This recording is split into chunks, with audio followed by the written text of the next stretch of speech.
Hey, what's up, everybody? Just getting the link posted out now.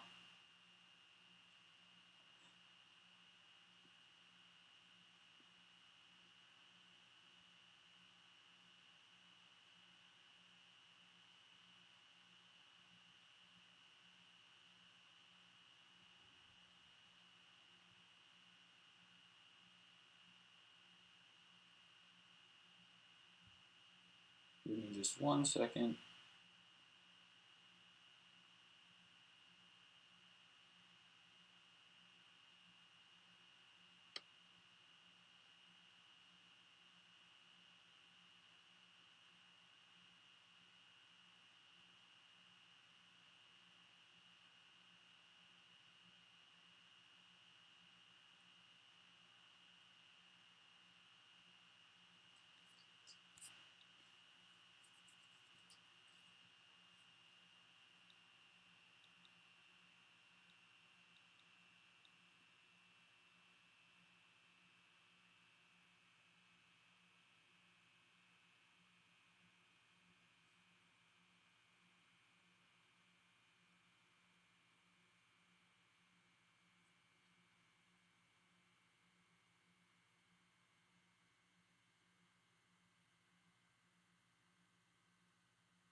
All right, I'm actually going to make this just a little bit bigger because it looks like you guys can see my screen now.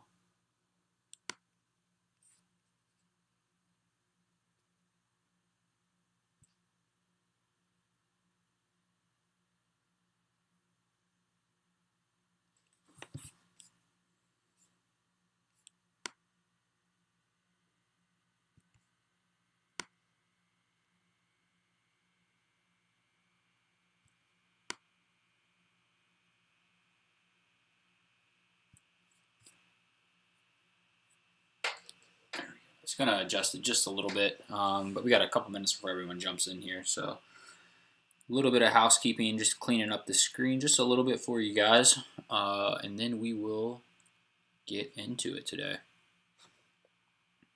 What's up, Tommy? Hey, what's up, Jesse? What's up, Mark? Webinar was dope. Can't wait to watch it a few more times. Sweet, yeah, and I'll post the IV flush video as well for you because I know that was a request that you had. We'll definitely get that posted for you.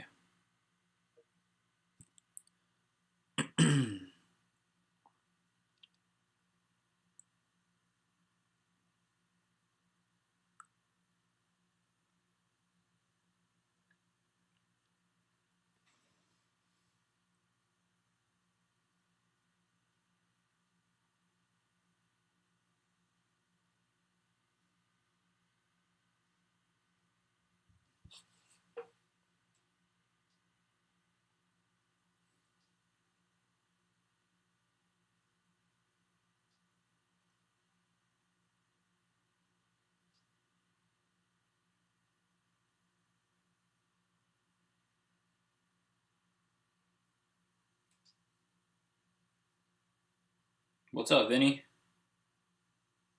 Trading is easy. Masterclass was great. It was a lot of fun. I had a lot of fun putting it on with Z. I think we did well. I think everybody left with a lot of value, which was great. Yeah, it was a lot of fun. I had a lot of fun doing it. I think all participants liked it as well. If you guys are still interested in the masterclass, you can still get that. Just let me know, and I can get the assets sent over to you if that's something that's of interest to you guys.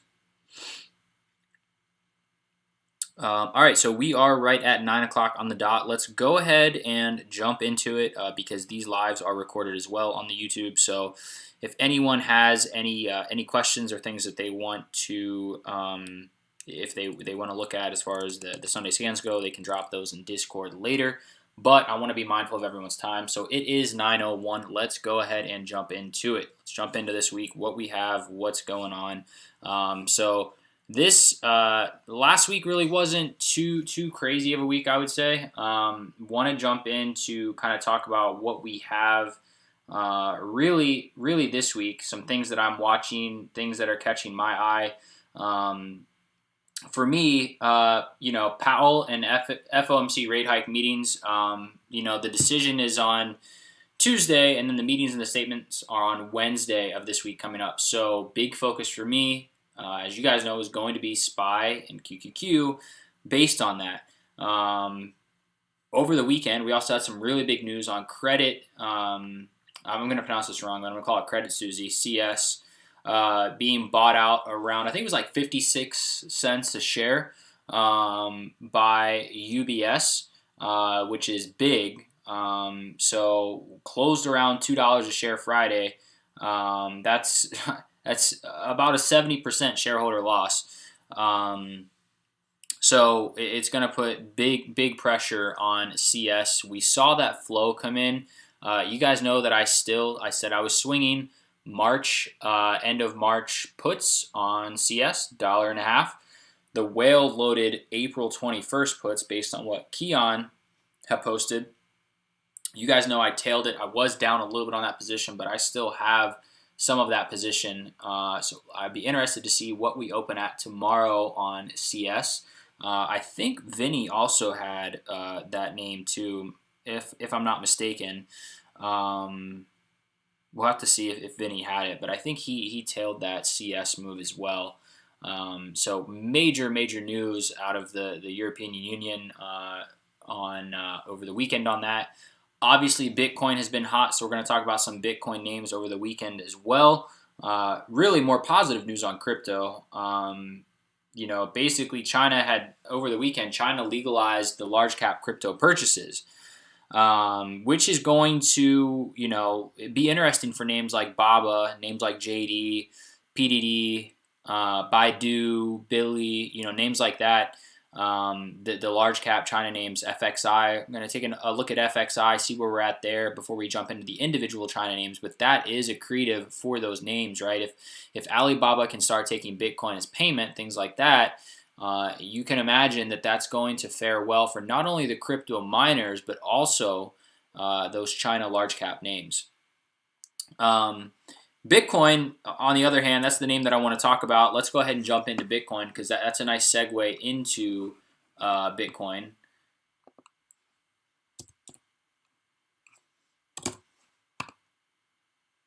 Oops, BC.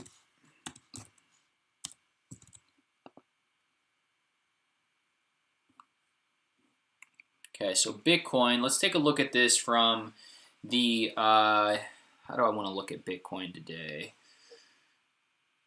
Let's take a look at the daily chart on Bitcoin, just to kind of see where we're at here on Bitcoin. Now we're coming up on potential resistance. Now I marked these resistance levels during pre-market, I think Thursday morning. It was either Thursday or Wednesday. I think I had these levels clear, defined, marked. We're hitting these levels, right? And just like you guys heard me say on the masterclass over the weekend, typically how buyers and sellers react, and we looked at some examples over the weekend in the class, but typically how buyers and sellers react today or how they've acted in the past is indicative of how they're going to act in the future, right? And so we can see here on the daily chart on Bitcoin, let's make this a little bit bigger for you guys. We can see that prior support has now turned resistance, or at least yesterday it was resistance, right? The high yesterday was basically right up here in this zone. I call this a zone. It's hard to have key levels on the daily, especially with the volatile name like Bitcoin. But you can see what happened when we finally gave up this 28, let's call it 28.5K, right? When we gave up 28.5K, last time we were at 28.5K was June 11th of 2022. Okay, so put it in perspective, about 9 months ago, we saw these levels on Bitcoin, right? And so when we drop down through here, again, this is rudimentary. You guys know this, but prior support, drop down, confirmed resistance, we went right to the next level, sliced through it like butter, and then we consolidated, we came back up to this level, this 25 key level, 25K, rejected, right? We held 15. That's the low on Bitcoin here that I see. I'm going to go ahead and put a level here. Put it at the bottom of the candle. There we go. Basically 15, right? 15.7 key level there. But we held this area and then we pushed back up. Where did we push to? 25K. Drop down, pushed up. Where did we push up to? 25K. And then we started to push, right? We got it. We rejected again. We finally hit that with some strength. Big daily candle all the way up near the high on this candle, 27.8. And our high so far on Bitcoin yesterday was 28.4. We're looking for 28.5 to break. If 28.5 breaks, I do think that 31 to 32,000 is the next level on Bitcoin that we're going to see. I could see us stopping out here around like 31.3. But if 28.5 breaks, we are going to get a 30K push on Bitcoin. 30K is a big psych level. If we get over 30K, I do think we see that 32,000 level on coin. So this is a big name that I'm watching. It's the bull trend chart for me this entire week. This is the name that I think we can play. We can use it as a nice trading vehicle for a lot of different names because of all those things that we just said. So for me personally, one of the names that I like most, I know you guys we're talking about coin. I really like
Sorry, guys. I don't know what I clicked on. I guess when I clicked Mara, I've got a hotkey for mute. I'm sorry.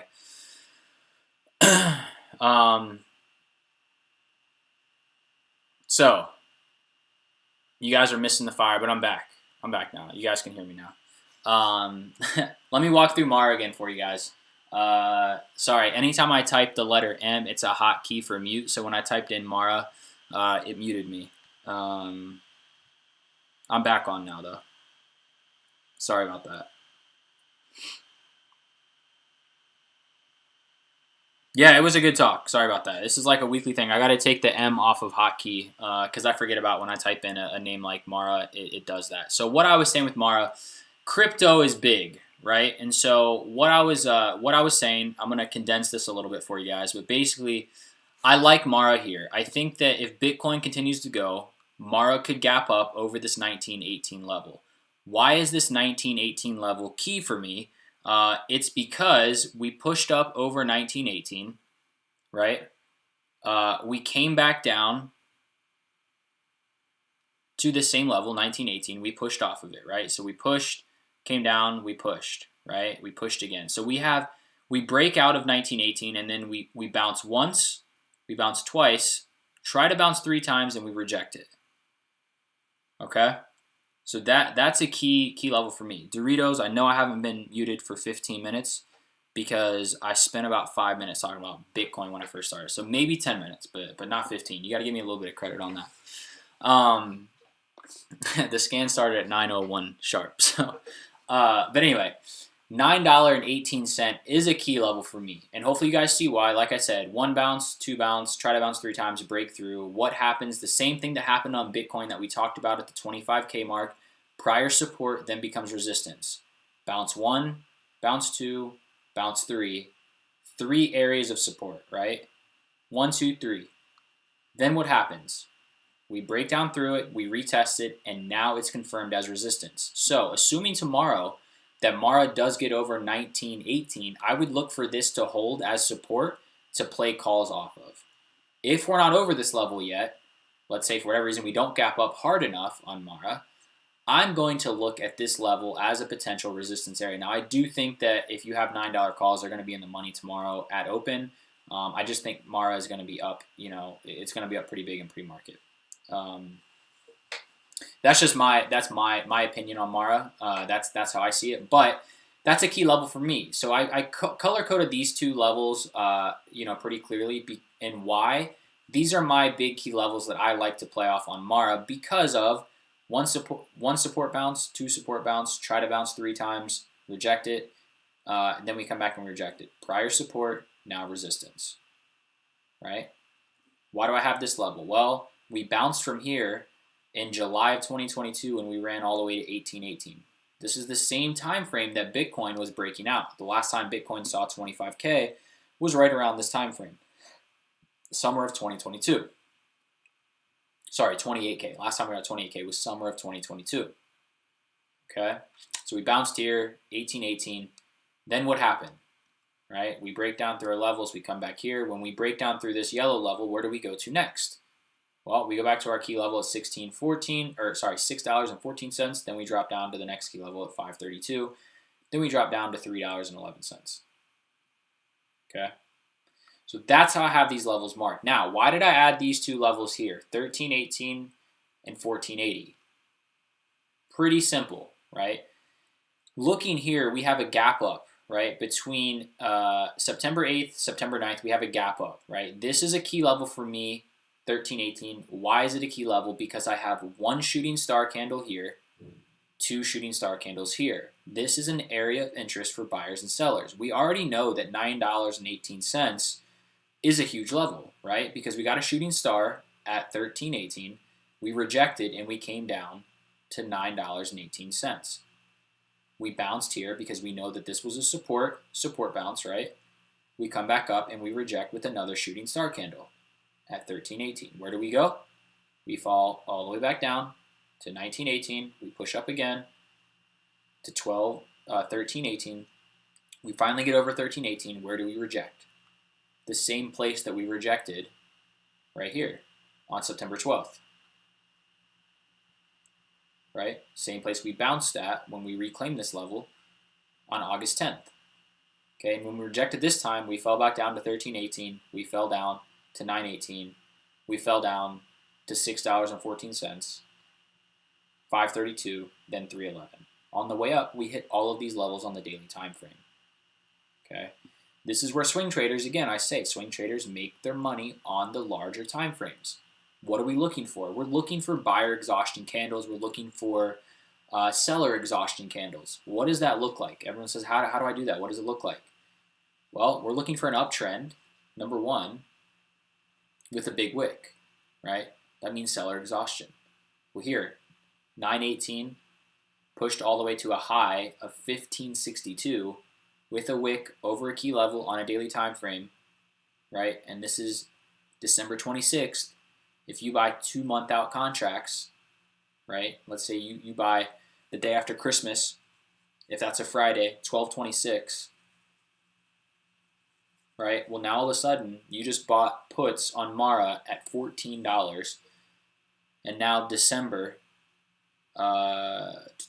27th, the low is $3.22, right? And I'd be willing to wager that on this day, you're not buying $3 puts.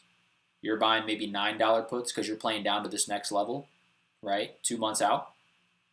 Do you expect in the next 2 months that we do reject and we come back down and test this $9.18 level? Maybe you buy $10 puts. Well, now you're $7 in the money, right? You scale some here, you trail on a daily time frame. That's how swing traders make their money, is on the larger time frames. Okay, so tomorrow I'm watching $9.18 on Mara. Mara is a good trading vehicle, and I think it's a name that we could potentially take if Bitcoin continues its steam all the way up to 13.18 and then potentially $14.80, because the last time we got over $9.18, where did we go to? Right here, right? Similar chart setup, eerily similar actually. When you look at this candle, I just realized this. July 15th, do you see this candle, the way it looks? Look at the candle here on March 17th. July 15th, March 17th. We're stuck in between these two zones, right? We get a gap up and we push all the way over that level, right? The initial breakout over $9.18 took us all the way to $11 on Mara. So tomorrow, if we are not over $9.18, please set price alerts and get ready for a move over $9.18 on Mara, because this is a name that can be absolutely explosive. In fact, that week, right, weekly contracts here, if we break $9.18, right, this was the 15th. This is a Monday, right? So this is the same situation. This was a weekend gap up on crypto, right? Here's Monday, Tuesday, Wednesday, right? So Friday, we had closed at $8.04, and on Wednesday, the high we hit was $14.20. We could have a very similar weekly setup on Mara this week. If we break over this level with conviction and if we push, I'm looking for $14 on Mara. Okay, that's going to be a price target for me. If we get over $9.18 with volume, with strength, $14 is going to be a price target for me, because I want 13.18 first. Then if we have the juice, I want to push up to 14.80. We'll see if we have it. But that's what I'm looking for. Candle close over 14.80. Then I think we have room all the way up here to about the $19 mark is what I'd be looking for. Okay, so that is Mara. That's a name that I'm watching. It's huge. It's a top watch for me this week. Coin is another interesting name because we did have a lot of call sweepers come in on Coin. You guys know Coin. We play this a lot in Moneyline. This is a name that probably is going to gap up again. Tommy, I know Tommy had calls in the room on this name. This is an interesting setup again on Coin. We're pushing up here again. This is what I would call a failed breakdown. You guys remember on Coin, we were playing this daily setup, right? We were playing this setup here where we had, this was the setup we played. I think we had this setup, right? It looks something like this. Maybe it was here. Yeah, we had a setup that looks something like that on Coin, right? You guys remember the daily setup where we broke down, paid nice, weekly contracts went about 1,000%, and then we got a tweezer bottom on the daily. Again, daily, remember, daily time frame setups, tweezer bottom, kind of two big wicks on a level, and now we bounced all the way from $51 to $74. People are up $23 a share on Coin from here all the way to here, right? They're up about 10, 20% on their investment already. Long-term ads on Coin. Okay, so I am looking for Coin. If Bitcoin pushes, I am looking for us to test this area, right? The $85.49 is a key level that I have. This is the daily chart. That's what I'm looking at, right? A lot of volatility on Coin, and that's just because crypto has a lot of volatility with it. SOS is a name that you could play too. I would play commons on that name, but SOS is another crypto miner. Yeah, that's my bullish setup for this week, guys. Crypto is going to be bullish setup for me. SI, is on watch for me. This could be a potential bankruptcy play. We have to see kind of what happens here, but this name has just gotten slaughtered on the daily chart, just down after day after day after day after day. We're down, so just keep this name on watch. We could get some type of, you see where they've fallen from, so this is a name that could potentially fall even lower. Even lower on SI. So just watching SI, seeing what it does. I'm going to keep my eyes on this one. I'm also going to be watching, like I watched last week, Charles Schwab. Okay. I don't know what's going on with Charles Schwab, to be completely honest with you. The only thing I can tell you guys is that this chart is ugly. It's atrocious. The weekly chart probably looks a little bit better. Yeah, but even the weekly, guys, you see range bound. We are stuck on the weekly. This is a name that has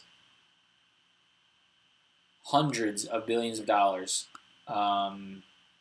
If Charles Schwab goes down like Ripster said, then we're in trouble. SPY to 300, I think, is what Ripster said. Charles Schwab, it's an ugly chart. Now I'm curious because I want to see what flow looks like. But again, you guys see these levels, right? These are weekly levels, massive levels that were respected, and you see the volume that came in, right? People wanted to buy Schwab at $49 a share, right? To the tune of 479 million shares last week. The week before was 147 million shares traded to the downside. And then 2 weeks ago, 39 million shares, right? So sellers stepped in like crazy, and they took us right to this key level on the weekly. So this is a top watch for me, and I'm speaking more so to probably swing traders here. We talked about swing trading and moneyline this week. We talked about how to make it work. This is a setup of how you potentially could make it work. A weekly candle close above this level is accretive for a move back up. Weekly candle close below this level, as you guys can see, is accretive for a move down on Schwab. Now, I personally still don't think that we're out of the water on this name, Charles Schwab. I still think that a lot of regional banks, I've been saying it all week, I think there's still something in the water, for lack of a better analogy, that we're just not aware of yet. And there's going to be more to come on it this week and in the next few weeks. I mentioned that last week. I said for the next couple weeks, there's things that are happening that I think we don't know the full extent of what's truly happening yet. But this is full downtrend mode right here for Charles Schwab, right? They tried to bounce it on the weekly, and even on the weekly they sold it, because if we go back to the daily, sellers still stepped in heavy. They didn't want to push us over that $79 level. In fact, we got over it right on Wednesday, but they gapped us back down on Thursday. They tried again on Thursday to get us over 58.79, and they rejected it. So I do think that Charles Schwab could come down here and test this 49.60 level. It doesn't look good. This is not a name that I'm going long on right now. Is this a name for long term that you could potentially add to a long term account? Yeah, probably at these levels. Yeah. Ideally, though, like you guys know, I've said this to a money line. I like to do my long term ads when VIX is around 40. When VIX pushes 40, that's a great risk to reward for long term ads. When the market starts pushing up, and not the market, but VIX, when VIX starts pushing and ramping towards 40, that's when people start to panic, right? And that's where people can make generational wealth from a long-term investing perspective when others start to panic in the market. So on a name like Schwab, there's been a lot of put option flow on Schwab, unusual put option flow. So a lot of $55 puts, a lot of $53 put. Like, this is a name that I'm watching for potential downside move, and you guys see the level that my eyes are glued to is this level here that held.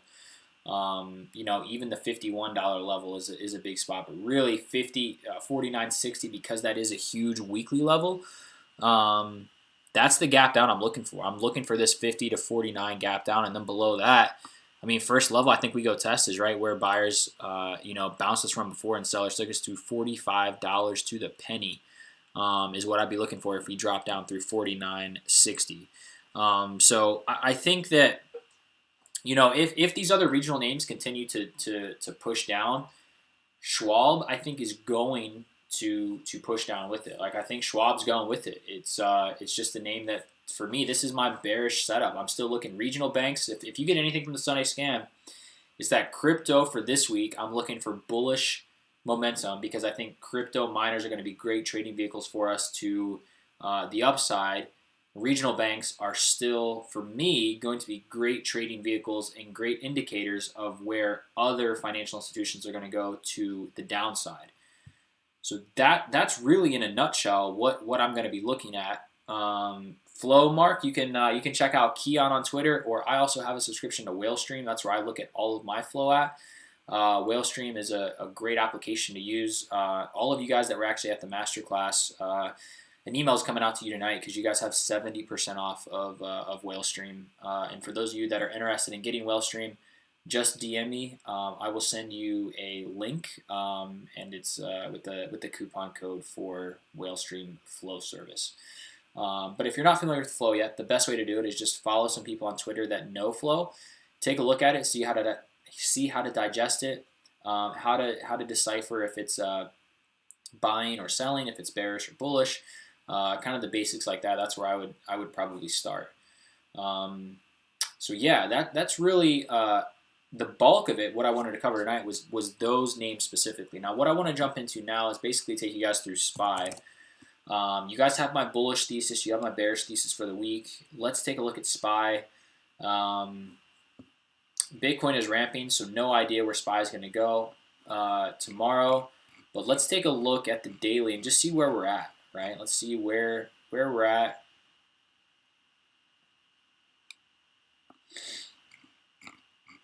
Vinny likes WhaleStream. So guys, as you can see, right, we've started to kind of get out of the downtrend we were in, right? If you remember, we were in this downtrend. Here's 1 rejection, 2 rejection, 3 rejection, 4 rejection, even 5 rejection, push down, and then we stopped here. What I see a line here, I see a line here, I see a line here, I see a line here, and I see a line here. Right? I see us, if we can break, which is what I said all along, guys. My thesis was that if we can break down through 390, I think that 375 comes quickly. Well, when we broke 390, we got a low here on this candle, 379.20. So we didn't quite push 375, but you guys can see why I think 375 is major. It's because of this level right here. If bulls can't hold 375, you guys, we're heading back to 345. We're heading back to a 52-week low. And if we break 345, I truly do think 330 comes next, and we could bottom out around 325. That's just my opinion. That's where I'm at. That's my thesis. That's what I'm thinking.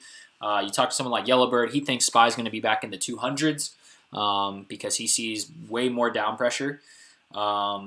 That's what Yellowbird says. He's a big NQ trader, NQ and ES in our room, futures trader. But my thesis here is that if we can break 375 one more time, we will come down here and we're going to test this area, right? We're going to come down into the 360 to 355, and if we 350, 355 to 360, that's the zone we're going to test. And if we lose 355, it's back to 345. And if we lose 345, that's where I'm telling you guys, I think we get the 330s. I think we potentially get into the 325 area. That's not saying I'm a perma bull. That's not saying I won't play calls to the upside. I'm just saying if we break those levels to the downside, those are the targets that I'm going to be watching myself personally that I think we could trade off of. But for me, on SPY, a lot's going to determine, tomorrow we'll have a better game plan on SPY. It's going to depend on what really happens, with crypto overnight, and if that rally continues, how that plays out with SPY tomorrow. Now, one of the things that I want to show you, so that's kind of SPY. Let's take a look at Apple real quick, because I think Apple has a pretty interesting chart right here. We're setting up something pretty interesting, in my opinion. I want to show you guys what I'm looking at on Apple and why I think this could be pretty interesting. So I'm going to put this here. I'm going to color this a different color, and I want you guys to tell me what you see when I do that.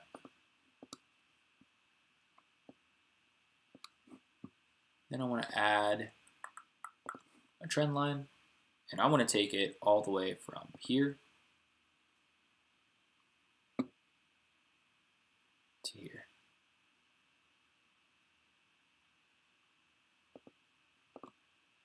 Okay, you guys see what I see there on Apple? Color this for you so it makes it a little easier for you guys to see. Right? This is price compression and compaction, right? And we talk about this a lot. We talk about consolidation. When names have big moves, when names have a lot of range, and then we start to consolidate and get compacted, what happens? Typically, not always, but typically the probability says that we get a massive move out of consolidation patterns. We saw this with BA. If you guys are in the room, we trade Boeing Airlines a lot. We were in consolidation with BA. This is what's called a symmetrical triangle, right? We have a triangle forming here. We have a clear 90-degree resistance at the top, and we have a trend up here. So what does this mean? This means that price has went from down here at the bottom of our triangle, right, the 52-week low, 123. We've pushed up and we've rejected the top of our triangle. And we haven't. This has been multiple times we've rejected this level, right? Rejection, rejection, rejection, rejection, rejection, rejection. Notice this too. Again, I'm going to harp on this because I think we all can do better, myself included, as swing trading. Shooting star candle at the top of a key resistance area. What happens? Apple goes from closing at 153 on February 16th to closing 2 weeks later at 145. Right? Big move down on Apple, right? $10 move down, basically, down here in 2 weeks. Okay? Basically buying, right? And you don't have to wait 2 weeks. You could have sold here at the low of this candle, right? Come down to 147. But another shooting star here, right? What happens 4 days later? Shooting star, 154. We push all the way down here. The thing that's interesting to me is that buyers are stepping in a lot sooner on Apple. What do I mean by that? Well, we sold here. Buyer stepped in at 146. Sorry, 143 actually, 143.90. We sold at the same spot. Well, where did buyers step in at? They stepped in here. 147.70. Okay. If sellers step in here, where do I anticipate buyers stepping in at? Probably 151, 152. Right? This is the potential. I do see the inverted head and shoulders for sure. I see that the potential for that to play out. I think this setup makes a lot more sense for me, and I've had more probability with this setup, Tommy and JN. Because what I'm looking for now is a potential easy short. Because now we have one, just like we have rejections, right? 1 rejection, 2 rejection, 3, 4, 5. We have 1 bounce, 2 bounce, 3 bounce. So this is a bona fide trend line because we have 3 areas of contact. If we lose this trend line, what do I expect to happen? Well, I expect that sellers are going to step in at an accelerated pace and push us down. If we compact here and we get tighter and tighter and tighter, I expect there to be a big breakout. Whether that's to the upside or to the downside, I really don't care. But as price continues to get tighter, the move is going to be that much more explosive. You remember what happened with coin? When we got the breakout on the daily, as we consolidated and got tighter and tighter and tighter, weekly contracts on that same day went 300%. If you swung it to the very next day, they went over 1,000%, right? Why is that? Because we had so much price compaction that the move was massive. Same thing can happen here on Apple. So I'm watching this on Apple for a potential of a breakout of 156.32 or a breakdown of this trend line. Now, I can't give you a number to the downside for this to break out of because I don't know what that number is going to be depending on what day we're at. It just depends, right? It depends on where this is. But you can make the argument that this is kind of like an inverted head and shoulders for sure. I mean, you got a shoulder here, you got a head, shoulder there, breakout over this, and we go. I just like this as a trend line because now instead of worrying about what's going on over here on the left-hand side, I'm focused in on here, right? What's happened basically in the last 3 months on Apple on the daily time frame. We've just rode this trend line all the way up, right? If you bought Apple down here at the beginning of the year, right, first day of the year, if you bought Apple at 123, you're now $30. You're up $30, right? You're up 25% on your investment already on long-term Apple ads right here.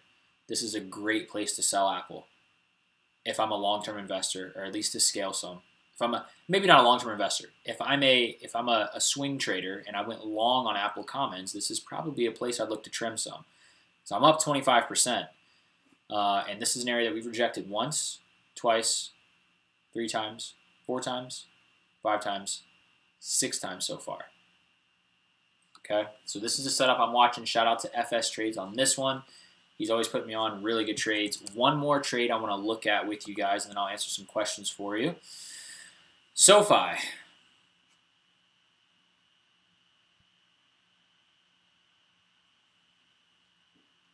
Okay, Sofi is a name that, let's take a look at this one again. I'm going to color this.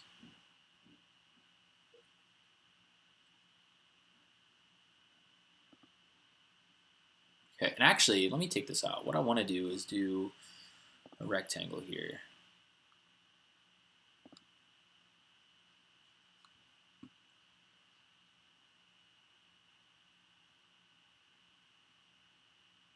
Sorry, just, there we go. I'm going to color this a different color for you guys. Let's color it the same color, yellow. Because it's not really a key level, but it's an area, right? Bounced, bounce, bounce, bounce. This was a demand zone that we broke through, right? So this isn't a key level, but it's a demand zone. It's an area that buyers like to step in on Sofi, and they did step in, and then we broke down. What's happening now on Sofi is that we're starting to wedge price compaction, right? Same thing we talk about.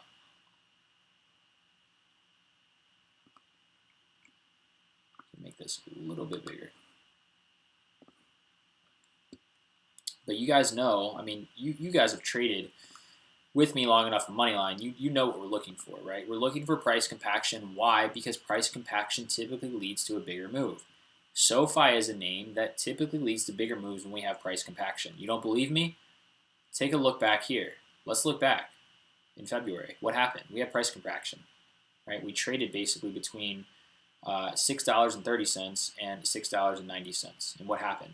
Well, when we finally broke through that level, $6.30, we pushed all the way down to $5.13, which is a big move on a $6 stock, right? A dollar move down, that's big.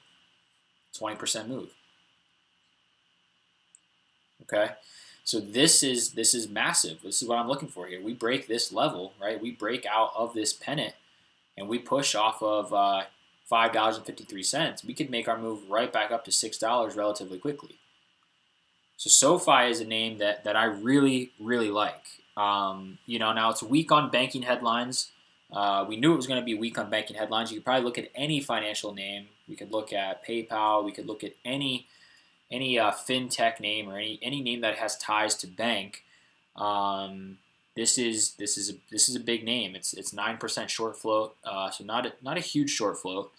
But this is kind of what I'm looking at for the potential for us to break up to the upside and retest this demand zone. Now, if we break down from this, right now I'm looking for a move probably down to the $4.81 range. Why is that? Well, on the daily time frame, we rejected, broke out, got to the next level. All right, so if we break 510, looking for 481, underneath that, we could probably go ahead and put a level here on SoFi, and I'll go ahead and do this. Let's just mark it there at the lows. 424, right? That's our low. That's our range that we traded in. So that's what I'm looking at. Break out of this pennant, we could go back up and test that demand zone. Break down to this, it's 481 first. Below that, 425 is what I would be watching on SoFi. And again, shout out FS Trades on putting my eyes on this name here. So these are the big names that I'm watching this week, guys. That's my watch list for the week. About 45 minutes in here. I'd like to spend probably about the next 10 minutes answering any questions that you guys might have. Again, those of you that are new coming from Twitter, we do this every single Sunday night. We do Sunday scans where we go over some things that we're watching in the market. We talk about market-leading events that are going to happen. Sometimes we recap trades that we took the week before, but we do this every Sunday night, and then every Thursday night we do educational classes on the same platform on YouTube Live, and that is part of the premium access in Moneyline, in addition to the live trading that we do every single day. Now, on Mondays, we do main chat live, where everyone, regardless if you're premium or not, you're able to live trade with us to kind of see what we're about. So my name's Strat. If you guys came from my Twitter, you know that much about me. Maybe you haven't traded with me before, but that is where I am at every single day. So yeah, that's my watch list for you guys. That's really all I got for you. Let's see.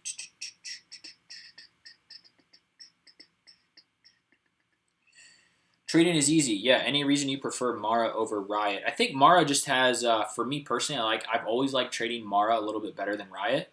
I just think it's a better trading vehicle for me. They are sympathy plays though, right? Like any crypto miner is going to be a sympathy play to Bitcoin. So we talk about Mara, we talk about Riot, we talk about SOS. There's a few others that I'm missing, but those are all minor names. That's definitely what we're looking for. Anytime we're trading, guys, let me say this too. Anytime you're trading, you're always looking for a name that is a fluid trading vehicle for you to trade with. Because at the end of the day, we have no idea where price is going to go. If I could tell you guys that 100% without a doubt, SoFi is going to break out of this pennant and go back to this demand zone, we would all be so rich because we would know exactly what's going to happen. We wouldn't have to think about anything. We wouldn't have to chart anything out, right? We'd have one chart, we'd wait, we'd play it, and we'd be done.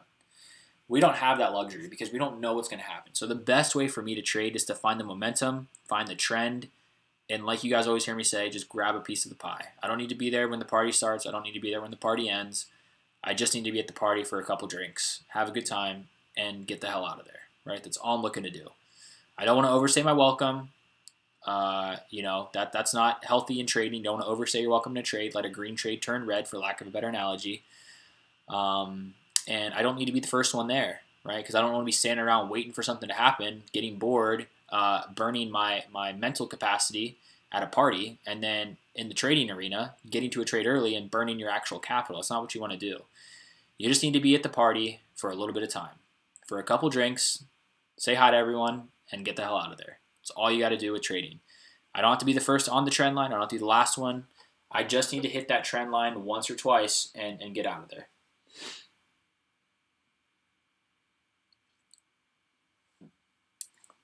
Let's see. What earnings plays am I looking at this week? Right now, Robert, I'm not looking at much. To be completely honest with you, I don't really like to look at earnings plays until they happen. you know, it's just the way it's the way I do things. You know, some people like to look at earnings. For me, I mean, PDD. We do have PDD this week. That's a name that I'll probably watch because that's a China name. Trying to see what else do we have. Let's see what we have on Tuesday. If there's anything on Tuesday that I like. Nothing on Tuesday that really suits me. At least, you know, names that I've traded before. Wednesday, nothing really on Wednesday that I'm really liking either. Thursday, General Mills could be one on Thursday. It's Thursday morning. It reports, I think.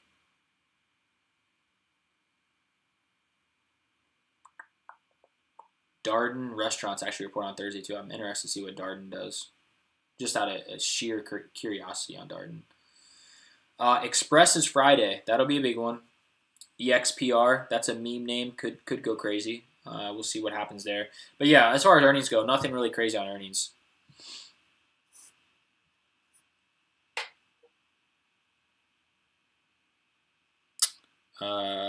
Can you show an example of where you see a 5-minute entry confirmation, but the 10 to 15 negate the confirmation? I'm having trouble knowing what to look for. Yeah. Let me show you real quick. I might be able to show you real quickly. That's a pretty intricate question to ask. I'm not sure.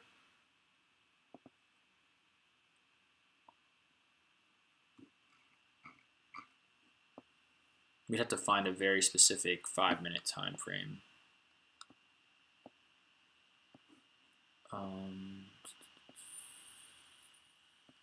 I mean, this could be one, right? Like let's look here on Netflix. I have a key level at 305. At 10:20 on the 5-minute, we held 305 with a little bit of a bounce, right? But if we go to the 15-minute chart, what happened at 10:20?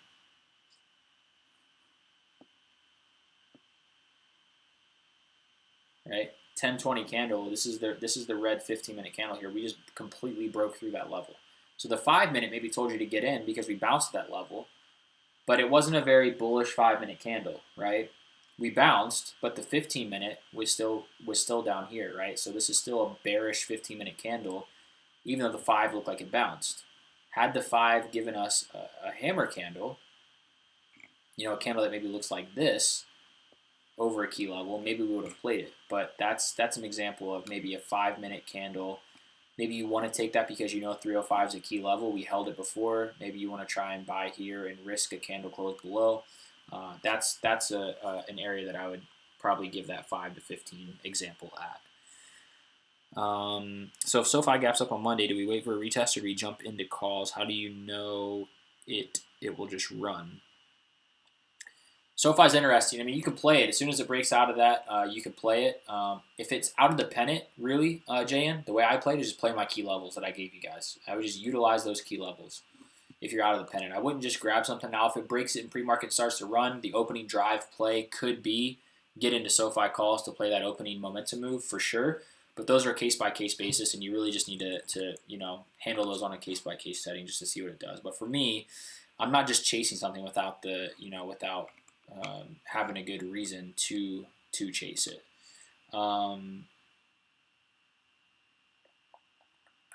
Yeah, for sure.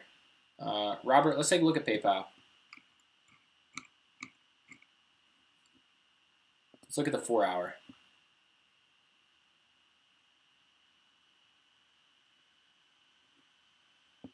I'm going to turn off extended so it doesn't hurt everyone's eyes.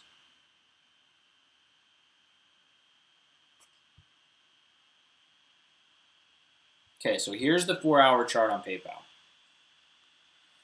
I have my levels clearly defined already. 71.71 is my key level on PayPal.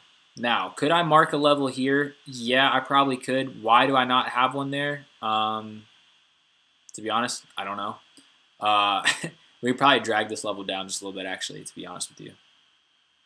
The reason I want to drag this down a little bit is because you can see here, bounce, push, try and hold, push, bounce during the day, then we gap down. Well, we gap down, and it's now a resistance. Push down to 66, come back up, We couldn't get over it during the day. What happens? We gap up overnight, push up, right? So what happens when we lose 71.41? I would anticipate that we see a move down to 67.63 or 66.37. So definitely a name to keep on watch, PayPal, and those are the levels that I have on PayPal. Hopefully that helps. Robert, I think gold's been ripping because the bank situation has caused gold to rip.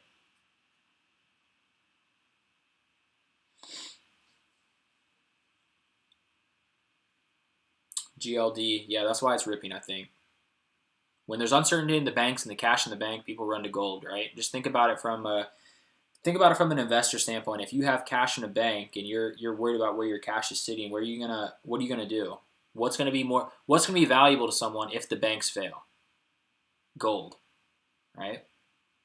So if there's fear and panic in the banking sector, where is everyone going to run to? Where's the smart money going to run to when people get worried about what's happening in the banking sector? They're running to gold because that's where people are going to want to store their money. And in the event of an end-of-life crisis or something where the banking system completely collapses, how are people going to utilize currency? What currency can you use? Well, you can use gold and silver. And I think that's a direct reflection of why gold has been ripping, was because what's going on with the banking system. All right, guys. That's really all I got for you today. You guys answered or asked a lot of great questions. Hopefully I had a lot of good answers for you. You guys have my bull thesis, my bearish thesis. You guys have what's going on with SPY this week. You have things that I'm watching, specifically names that I'm watching. I'll talk about these in pre-market huddle again tomorrow. Depending on what setup's set up, I'm interested to see what happens with Bitcoin. Know that if Bitcoin does pump over 28.5K, I will be looking for it to hit that 32K mark.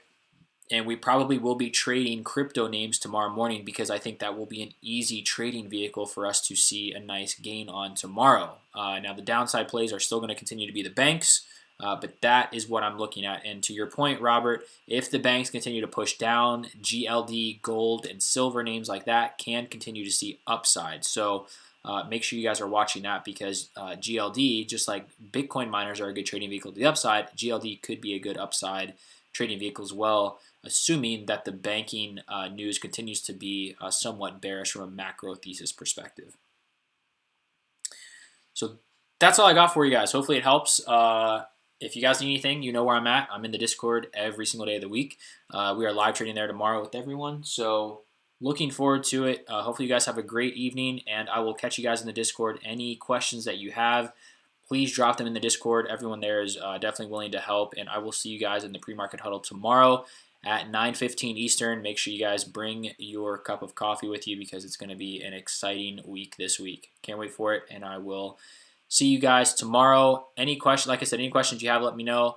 The whale stream access, someone already DM me on that. Just DM me. I can get you guys a coupon code for that. And if you guys are still interested in the masterclass, let me know because I still can get you the assets to the masterclass if you're interested in that as well. I will see you guys tomorrow in pre-market.